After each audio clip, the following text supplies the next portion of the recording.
আমরা এখানে করছি, সরাসরি করতে পারবেন, কিন্তু আপনার কাজ হবে হচ্ছে এখানে কি কি জিনিস তৈরি হয়েছে সবগুলো জিনিসকে দেখা এবং প্রত্যেকটা জিনিসকে ফাইন্ড আউট করা। এখানে আমরা দেখেন তৈরি করছি, এটা কিন্তু আমরা ডিফল্ট ভাবেই তৈরি করব। তাহলে এমবিসি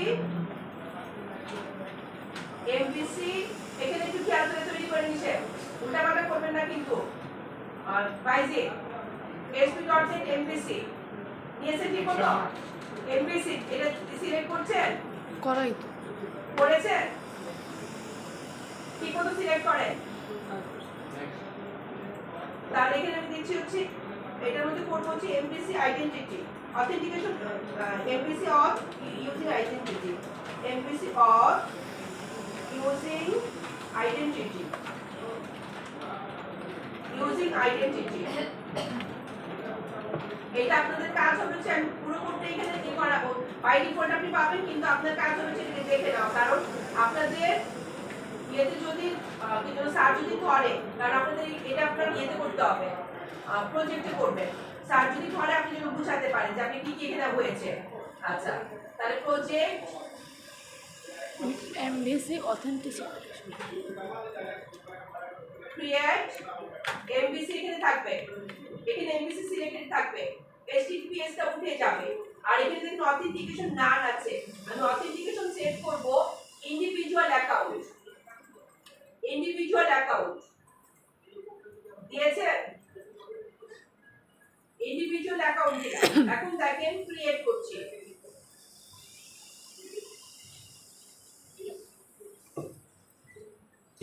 দেখেন অ্যাপ্লিকেশনটা আমি ক্রিয়েট করেছি। এই অ্যাপ্লিকেশনটার মধ্যে খেয়াল করেন আমাদের কি কি আছে। এটার মধ্যে আমরা যদি এখানে শো অল ফাইল করে আছে, শো অল ফাইল কোনো দরকার নেই আপাতত। আচ্ছা, এখানে দেখেন আমাদের একটু কন্ট্রোলার আছে, এখানে অ্যাকাউন্ট কন্ট্রোলার, আমরা যে অ্যাকাউন্ট কন্ট্রোলারে কাজ করছিলাম এখানে যে অ্যাকাউন্ট কন্ট্রোলার অলরেডি আছে। অ্যাকাউন্ট কন্ট্রোলারের মধ্যে দেখেন সাইন ইন ম্যানেজার আছে, ইউজার ম্যানেজার আছে। ইউজার ম্যানেজার এবং সাইন ইন ম্যানেজারের কাজ হলো আপনাকে সাইন ইন করানো, লগ ইন করানো। এবং এখানে দেখেন আরো কি আছে, ম্যানেজ কন্ট্রোলার আছে।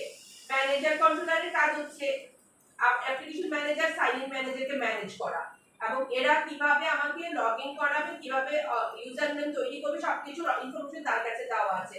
এবং এখানে একটা মডেল একটা ফোল্ডার আছে, মডেল ফোল্ডারের মধ্যে দেখেন অ্যাপ্লিকেশন আইডেন্টিটি মডেল আছে আমাদের এখানে। আইডেন্টিটি মডেল হচ্ছে কি আমার অ্যাপ্লিকেশন মডেলটা কিভাবে কাজ করবে এবং ওর কি কি মডেল লাগবে, এই মডেলগুলো আমাদের দেওয়া আছে। দেখেন অ্যাপ্লিকেশন ভিউ মডেল, ওর কাছে যে মডেল আছে সেটা হচ্ছে login model, external login model, এগুলো আমাদের দরকার নাই। আমরা হচ্ছে শুধুমাত্র কাজ আমাদের লাগবে হচ্ছে এই লগইন ভিউ মডেলটা আর রেজিস্টার ভিউ মডেলটা, এই দুটো মডেল আমাদের লাগবে রেজিস্ট্রেশন এবং এর জন্য। বাকিগুলো আমাদের লাগবে না, আমরা বাকিগুলো ধীরে ধীরে ফেলাই দিব। আচ্ছা, এখানে আমাদের কি আছে, আইডেন্টিটি মডেল দিয়ে কাজ করবে। আচ্ছা, এরপরে দেখেন এর কাজের জন্য ও কতগুলো ভিউ তৈরি করেছে। এখানে দেখেন অ্যাকাউন্ট ফোল্ডারের মধ্যে দেখেন ও কি পরিমাণ কতগুলো ভিউ তৈরি করেছে, কি কি করার জন্য, এক্সটার্নাল লগইন, কনফার্ম ইমেল, তারপর হচ্ছে ফরওয়ার্ড পাসওয়ার্ড, তারপর হচ্ছে login, registration, set password, reset password, send code, verify code, সবকিছু ও তৈরি করেছে এখানে। এখন এই জিনিসটা তৈরি করে কিভাবে কাজটা করছে শুধু সেই কাজটা দেখবো আমরা। আর দেখার পরে এখানে আমরা দেখবো, দেখেন দেখুন বান্ডেল কনফিগ তৈরি করেছে, এটার মধ্যে যে স্ক্রিপ্ট জাভাস্ক্রিপ্ট যে পুরি নিয়ে আসছে, এটার মধ্যে বুটস্ট্র্যাপ, মডার্নাইজার সবকিছু সে ইনস্টল করেছে তার মধ্যে করে। আবার এখানে দেখেন আইডেন্টিটি কনফিগ এখানে আছে, আইডেন্টিটিটা কিভাবে কনফিগারেশন করা হবে সবকিছু এখানে সেট করা আছে। তাহলে এটাকে যদি আমরা রান করি, ও কি করবে, ও ওর মতন করে একটা ডাটাবেস তৈরি করবে আমার জন্য। এখানে এখানে আমরা কানেকশন স্ট্রিমটা দেখি, দেখেন ওর একটা কানেকশন স্ট্রিম আছে। কানেকশন স্ট্রিমটা কি এখানে, এটা হচ্ছে লোকাল ডিবি, এখানে হচ্ছে ওটি ফোল্ডারে কানেকশন দিয়েছে এবং এখানে ও ডাটা সোর্স সেট করে দিয়েছে, কোথায় যাবে, আমাদের লোকাল ডিবিতে যাবে। এবং অ্যাটাচ ডিবি ফাইল নেমের মধ্যে দিয়ে দিয়েছে তার ডাটাবেসের নামটা কি হবে। আমরা ডাটাবেসের নামটা একটু চেঞ্জ করে দিই আমাদের মতন করে, সে আমাদের মতন করে ডাটাবেস তৈরি করবে। তাহলে এখানে যে ফাইলের নামটা আছে এই ফাইলের নামটা আমরা একটু চেঞ্জ করি, .mdf টা করব না, আমরা দিব হচ্ছে MBC identity DB, MBC identity DB দিলাম। আর এটাকে আরেকটা দিয়ে দিচ্ছি হচ্ছে সরি এটা ইনিশিয়াল ক্যাটালগের মধ্যে আমরা দিয়েছি এবিসি আইডি ডাটাবেসের নাম হবে ঠিক আছে ওইটা রাখলেন আগেরটাই? আমি ওইটা না কন্ট্রোল চেক করেন এই আমি ইনিশিয়াল ক্যাটালগের নামটা চেঞ্জ করব এবিসি আইডেন্টিটি টিভি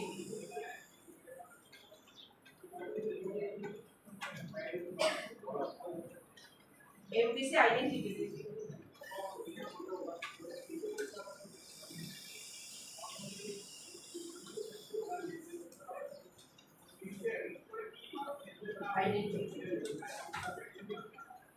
ডাটাবেসে সেই নামে তৈরি করবে ঠিক আছে এখন ধরেন আমি যদি এটা রান করি আমি কোনো কিছুই করছি না সরাসরি এটা রান করে দিচ্ছি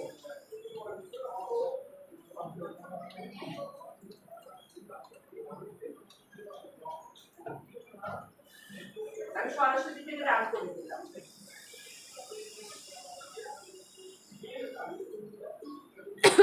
দেখেন ও আমার জন্য একটা এমবিসি আইডেন্টিটি তৈরি করবে আমি যখন এখানে লগইন করব কিংবা আমি এটা রেজিস্টার করি রেজিস্টারে যাই রেজিস্টারে আসলাম আমি রেজিস্ট্রেশন করব যখন আমি রেজিস্ট্রেশন করতেছি nishant@gmail.com পাসওয়ার্ড আমি এখানে দিয়ে দিচ্ছি পাসওয়ার্ডটা দিতে হবে একটা হবে আমি দিয়ে দিচ্ছি এন্টার দিলাম ক্যাপিটাল ISHAT স্মল দিলাম 1 2 3 দিলাম কারণ আপনার এটা একটা ক্যাপিটাল ওয়ার্ড হতে হবে একটা অন্তত স্মল লেটার থাকতে হবে একটা অন্তত ইসে থাকতে হবে ডিজিট থাকতে হবে একটা অন্তত ইসে থাকতে হবে স্পেশাল ক্যারেক্টার থাকতে হবে ঠিক আছে তাহলে NISHAT1 তাহলে আমি যদি রেজিস্ট্রেশন করি রেজিস্ট্রেশন কমপ্লিট হলো আমি এখানে সেভ করতে চাই না রেজিস্ট্রেশনটাকে এখানে দেখেন আমি বলে দিচ্ছি হ্যালো আমার এটা দিয়ে দিয়েছে এখন আমি যদি এখান থেকে লগ আউট করি আমি লগ আউট করলাম আবার লগ ইন করতে চাই এখন আমি দিব একটু আগে যেটাতে লগ ইন করলাম এটা দিচ্ছি NISHAT123 আমি লগ ইন করার চেষ্টা করি আবার আচ্ছা লগ ইন করতে পেরেছি তাহলে এখন দেখি আমার ডাটাবেসটা কোথায় তৈরি করেছে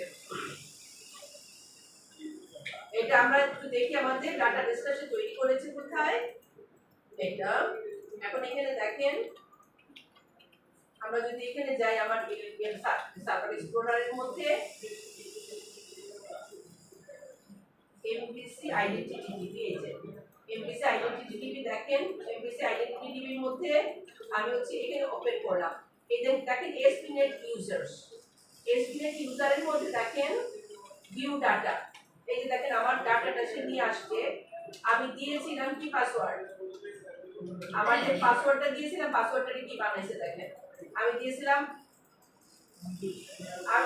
হচ্ছে নিশাদ কি ধরো @nishad123 এখানে দেখেন পাসওয়ার্ডটা সে কি বানাইছে ঠিক আছে এটা হচ্ছে ও হ্যাশ করে নিয়ে আসছে এনক্রিপ্ট করে নিয়ে আসছে একদম সিকিউর একদম এভাবে সিকিউর করে ফেলছে এবং এই যে কাজটা করেছে এই টোটাল কাজটা কিভাবে করেছে একটু খেয়াল এটা ইউজার নেম আমার ইউজার নেমটা দিয়েছে আমি জাস্ট ইউজার নেমের পাসওয়ার্ড পাঠিয়েছি ইউজার নেমটা এখানে নিয়েছে পাসওয়ার্ডটা এখানে নিয়েছে আর এখানে যে আইডিটা তৈরি করেছে আইডিটা কি এটা হচ্ছে ওর আইডি স্ট্রিং আইডি এবং এই যে এখানে সে তৈরি করেছে এখানে কয়টা টেবিল তৈরি করেছে দেখেন রোল ক্লেম লগইন এসপিনেট রোজ এবং এসপিনেট ইউজার এইটা হচ্ছে ওর আইডেন্টিটি ডাটাবেসের মাধ্যমে এই কাজটাকে করেছে এখন এইখানে সে কি কি মেথড তৈরি করেছে কি কি ভাবে কাজ করেছে এগুলো আমাদের সবগুলো দরকার নাই আমাদের যতটুকু দরকার আমাদের এখানে কিছুই করলাম না কিন্তু আমার তাও এরর দেখায় এখানে দেখে আমাদের আর কি আছে global.tsx এর মধ্যে আমরা কি করেছি এই দেখেন গ্লোবাল ফিল্টার একটু আগে আমরা গ্লোবাল ফিল্টার নিয়ে কাজ করেছিলাম না গ্লোবাল ফিল্টার দিয়ে এটা কি করে দিয়েছে আচ্ছা এখানে এরপরে দেখেন কি হচ্ছে আমার এখানে এই লগইন ফর্মটা যেটা দেখা একটুখানি খেয়াল করেন এখানে তো সবই করা আছে দেখা যায় এটা তো সব করাই থাকবে তাহলে আমরা কি করব এখানে আপনি এটা তো সব করা আপনি সবগুলো তো আপনার লাগছে না আপনি ইউজার নেম আর পাসওয়ার্ডটা রেজিস্টার লিখে রাখবেন বাকি আপনার টাকাইবেন কি করে সেটা ঠিক করেন আপনি তো এটা তো নেওয়ার কথা না এটা তো আপনার নেওয়ার কথা না এটা নিবে আপনার নিলেও তো বুঝতে হবে আপনি বাকি কোনটা আপনার লাগছে না এখন 4 দিনে যদি বুঝে সবই নিচে চলে গেল আপনার ইয়ে হলো না আপনি যেটাকে ইউজ করবেন আপনার প্রজেক্টের মধ্যে তো ইউজ করবেন, আপনি তো সব ইউজ করবেন না। আমরা যেমন এখানে কি কি ইউজ করি না, আমার এখানে কি কি আছে, এখানে যেমন দেখেন এক্সটার্নাল লগইন আমরা তো ইউজ করি না, তারপর হচ্ছে কনফার্ম ইমেল আমরা ইউজ করি না, তারপর লগইন কনফার্মেশন, তারপর হচ্ছে লগইন ফেলিওর, ফরগেট পাসওয়ার্ড, তারপরে কি আছে পাসওয়ার্ড কনফার্মেশন, তারপর আমরা লগইন আর রেজিস্টার তো ইউজ করি, বাকিগুলো তো ইউজ করি না। এখন এগুলো ফেলানোর সময় আপনি কোথায় কোথায় দিয়ে ধরেন এবার দেখেন, আর এগুলো ফেলানোর জন্য কোনগুলো ফেলাবেন একটু দেখেন, এটা বুঝার চেষ্টা করেন যে আপনার কোনটা লাগছে কোনটা লাগছে না, সেইভাবে আপনি বুঝার চেষ্টা করেন। আর এখানে আমার যেগুলো বাদ দিব, এখান থেকে তো আমার সব মেথড, অনেক মেথড এখানে আমার আছে, সব মেথড তো আমার লাগবে না। আর কোন কোন মেথড লাগবে, কোন কোন মেথড লাগবে না, আর কোনটা বাদ দিতে গেলে কোনটা চলে যাচ্ছে আপনার, এইটা আপনি প্রথম কথা হচ্ছে রান করে করে দেখবেন যে আপনার ডিবাগ করে করে দেখবেন কোন মেথডে যায়, কোনটাতে কাজ করে, কোনটা কোনটা লাগছে, এগুলো দেখবেন, দেখে দেখে দেখে ঠিক করবেন। আর এটাকে এখানে যেটা আছে সেটা শুধুমাত্র signing manager are not clear manager, user manager. এখানে আমাদের আরেকটা আছে রোল ম্যানেজার, রোল ম্যানেজারের কাজটা এখানে নাই, রোল এখানে রোল ইস্যু করতে হয়, এটার মধ্যে রোল দেওয়া নাই, ঠিক আছে? আচ্ছা এইখানে আর তারপর যেখানে দেখেন খেয়াল করে যে এটার মধ্যে যেখানে আমাদের এটা তৈরি করেছে, আমরা যদি আমাদের লগইনটাতে যাই,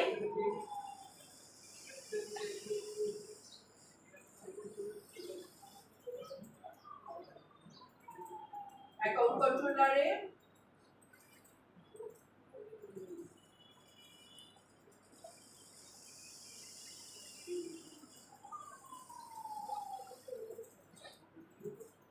এটা হচ্ছে আমার লগইন মেথড। লগইন মেথডে যদি যাই, এখানে দেখেন লগইনের মধ্যে ডিজাইনটা তৈরি করেছে, এখানে দেখেন এটার মধ্যে কি রেখেছে এই পাশে, এখানে কিন্তু আমাকে রেজিস্টার অপশনটা রেখেছে। আচ্ছা এটা আমার দরকার, এক্সট্রা আমি এটা ইউজ করব না, তাহলে এটা ফেলে দিই। আচ্ছা তাহলে এখানে আমার লগইন অপশনটা রেখেছে, এইটুকু কিন্তু আমার লগইনের কাজ করছে, এই পর্যন্ত আমার লগইন। আমরা যখন লগইন না করে আমি রেজিস্টার করতে চাই তখন কিন্তু আমাকে এটা আবার কল করে দিচ্ছে। এটা কিভাবে কল করতেছে, এটা বলে দিচ্ছে যে অ্যাকশন লিংক এসে কোথায় যাবে, রেজিস্টারে যাবে। কোথায় আছে এখানে, এই যে এটা, সেই রেজিস্টারকে কল করবে, এখানে রেজিস্টারটাকে এখানে কল করে দিবে। যখন আমরা রেজিস্টার করছি তখন সে রেজিস্টারে কল করে দিচ্ছে। তাহলে কিভাবে সে আলাদা করে আরেকটাকে কল করছে, তাহলে HTML অ্যাকশন লিংক এটাকে কল করে দিচ্ছে। কিভাবে কল করে, কিভাবে এটা কিভাবে লিখে এই হচ্ছে একটু দেখেন। আমরা যদি অ্যাকাউন্ট কন্ট্রোলারের উপর আসি,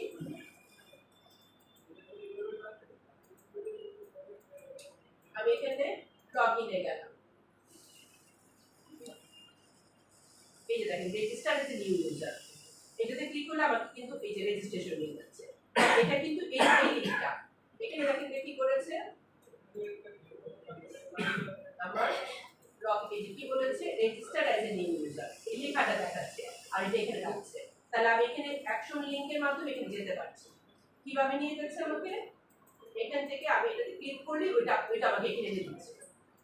তাহলে এগুলো কিভাবে করছে এই ডিজাইনগুলো, এটার মধ্যে যে ডিজাইনগুলো আছে সেগুলো দেখেন, কিভাবে এই ডিজাইনগুলোকে তৈরি করেছে এগুলো দেখেন। আর এখানে যেমন এখানে রো দেখে দিয়েছে, কিভাবে কেন রো নিয়েছে, কারণ দেখেন এখানে আমাদের লেআউট যেখানে আছে, এটা হচ্ছে লেআউট, লেআউটের মধ্যে আমার রেন্ডার মডিফিকেশনের মধ্যে কন্টেইনারের মধ্যে, কন্টেইনারের মধ্যে দেওয়ার কারণে আমরা কি করতে পারছি, বলতে পারছি যে এরপর আমি কি করব, এই ডিজাইনটা আমার কোথায় হবে। তারপর এখানে দেখেন যে anti forgery token, anti forgery token যখন হবে এটা আমার কোন মেথডে যাবে, সে রেজিস্টার মেথডে যাবে অ্যাকাউন্ট কন্ট্রোলারে। অ্যাকাউন্ট কন্ট্রোলারের রেজিস্টার মেথডে যদি আমি যাই, এটা হচ্ছে লগইন মেথড, এটা হচ্ছে আমার লগইন পোস্ট মেথড, আচ্ছা এটা হচ্ছে ভেরিফাই কোড মেথড। আমরা উপরের দিকে যাই, এটা হচ্ছে আমার লগইন ভেরিফাই কোড, এটা রেজিস্টার মেথড। দেখেন রেজিস্টার মেথড থেকে ওইখানে যখন আমরা দিয়েছি, এটার মধ্যে কি দিয়েছি, এন্টি ফরজারি টোকেন। এইখানে যখন আমি এন্টি ফরজারি টোকেন দিব, আমার এখানে এসে দিতে হবে হচ্ছে ভ্যালিডেট এন্টি ফরজারি টোকেন, এটা যেন সে ভ্যালিড করে, কারণ ওইটা ওইখানে দিলে এখানে আমার এটাকে দিতে হবে। তাহলে এটা কি কাজ করে, এখানে একটু দেখেন, ও রিপ্রেজেন্টস করে an attribute that is used to provide forgery of request। Request যেন আপনি যেন ধাঁধাবাজি করতে না পারেন, দেখা যাচ্ছে আপনি লিংক দিয়ে ঢুকে গেলেন, লিংক যেন সে অ্যাকসেপ্ট না করে, আপনি যেন ইউজার নেম পাসওয়ার্ড দিয়ে সরাসরি ঢুকে গেলেন। তাহলে এইটা লিখেছে, এটা কি হবে, আপনি কোশ্চেন করতে পারেন, যখন আপনি যখন এন্টি ফরজারি টোকেন ইউজ করছেন কন্ট্রোলারে কি ইউজ করতে হবে, তার এই জিনিসগুলো। তারপর আপনাকে যেমন এই যে প্রত্যেকটা জায়গায় যে আপনি যখন এই যে অ্যালাউ অ্যানোনিমাস এখানে কেন দিলাম, কারণ যে কেউ করতে পারে। এখন এখানে দেখেন আমি যদি একটা কন্ট্রোলারের উপর কিন্তু সে দিকে দিয়েছে অথরাইজ, মানে কন্ট্রোলারটা অথরাইজ করতে হবে, মানে এখানে আসতে গেলে অথরাইজ হতে হবে। কিন্তু এইখানকার এই মেথডটা, কোন মেথডটা, আমি লগইন মেথডটা এবং কিসের মেথডটা, এই রেজিস্টার মেথডটা আমার হচ্ছে কি অ্যানোনিমাস করতে পারবে, অ্যানোনিমাস করতে পারবে। অন্য ক্ষেত্রে কি আমার কোনটা অ্যানোনিমাস করতে পারবে, কোনটা অ্যানোনিমাস করতে পারবে না, এই জিনিসগুলো আমি যদি কনফার্ম ইমেল করতে চাই, তাহলে আমার তো আমাকে যদি বলে যে তুমি অথরাইজ হয়ে আসো, আমি ইমেল কনফার্ম করতে চাচ্ছি, তাহলে কখন আমি অ্যানোনিমাস হব, কখন আমি অথরাইজড হব, এই জিনিসগুলো প্রত্যেকটা অ্যানোনিমাসে কি কাজ করে। আপনি আপনার যদি শুধু বইয়ে পড়তে হবে তাই তো, আপনি অ্যানোনিমাস দেন, অ্যালাউ অ্যানোনিমাস কি কাজ করে, নেটে দেন অ্যালাউ অ্যানোনিমাসটা, এটা কি কাজ করে, অথরাইজেশন দেয় SP.4 এর মধ্যে। এটা কি জন্য ইউজ হয়, what is this anonymous bypass and authorisation statement, authorise থাকে সেটাকে বাইপাস করবে, মানে অথরাইজটাকে আপনাকে নিতে দিবে না। If you combine allow anonymous and authorized, যদি আপনি কম্বাইন করেন, authorized attributes are ignored, আপনি যখন এটার সাথে এটা দিয়ে দিবেন authorized থেকে সে ইগনোর করে, সে আপনার anonymous থেকে দিয়ে দিবে। ঠিক আছে, কিভাবে কাজ করে আপনি নেটের মধ্যে একটু পড়েন, এখানে দেখেন মাইক্রোসফটের সাইটে এগুলো সম্পর্কে আরো বলা আছে, মাইক্রোসফটের সাইটে জানেন একটু খালি আপনাদের কি মনে হয় কিন্তু আপনার বইটাই শুধু পড়লে হয়ে যেতেছে, আপনি যদি জব করবেন, আপনি যেখান থেকে বলে না যে পেটের ধান্দা, টাকা ইনকাম করবেন, তো টাকা ইনকাম করলে আপনাকে কি করতে হবে না, টাকা ইনকাম করতে গেলে তো আপনাকে ইসে করতে হবে, যেমন গতকালকে জানতে বললাম না যে আমার 46 আর আমাকে মেসেজ পাঠিয়েছে